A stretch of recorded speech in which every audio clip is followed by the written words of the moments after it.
Back to Nelson County today. Brooks Houck facing a judge for a hearing in his murder case. It is our top story for you tonight at 6 o'clock. Hello, everybody. I'm Doug Proffitt. Houck is accused of killing his girlfriend, Crystal Rogers, back in 2015, and then hiring two men, Steve Lawson and Joseph Lawson, to help him cover it up. Well, the prosecutor on the case wants all three men prosecuted together in one trial.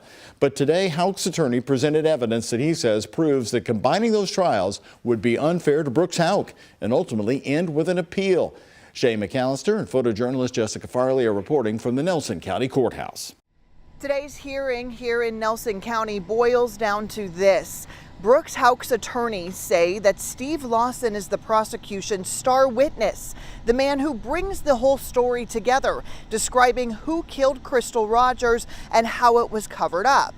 And the attorney goes on to say if Brooks Houck is tried with Steve Lawson, they won't have the chance to cross-examine him and prove that his story is full of lies fed to him by police.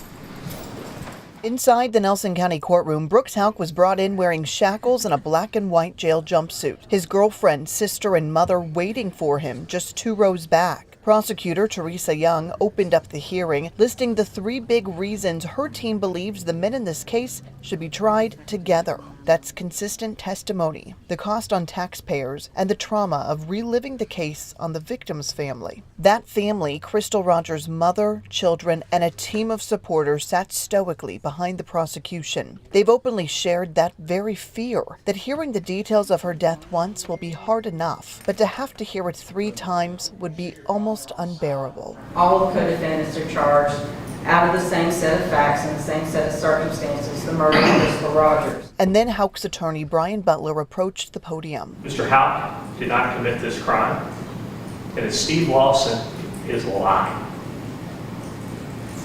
And he has to be afforded a meaningful opportunity to present a complete defense. He says despite the many reasons a joint trial is preferred in most cases, this isn't like most cases. If there's ever a case that shouldn't be joined, it's this one. Using police interview footage, Butler looked to prove police fed Steve Lawson a story. Butler says when Lawson was first interviewed, he told an FBI informant Houck was innocent. In a second recording with this confidential informant in 2020, Steve Lawson said, "I don't think Brooks had anything to do with it." But over the years and through hours and hours of interrogation, that story started to change, he says. I would like to see it the way it turned out right.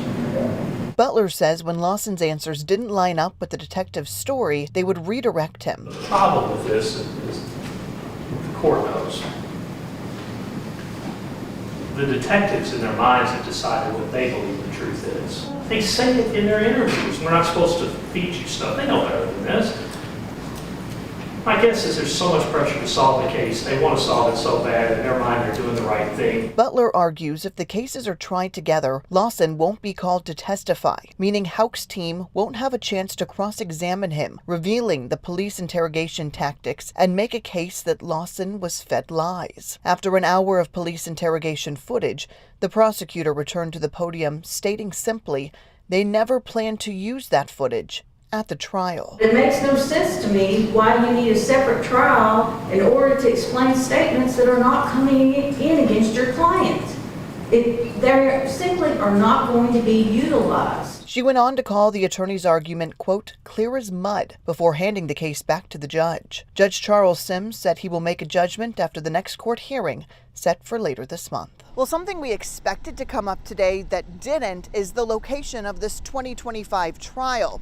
The attorneys had all agreed on Christian County and submitted it to the judge. The judge said sure, but he wanted to see it in person, making sure it fit all of the characteristics of this courthouse.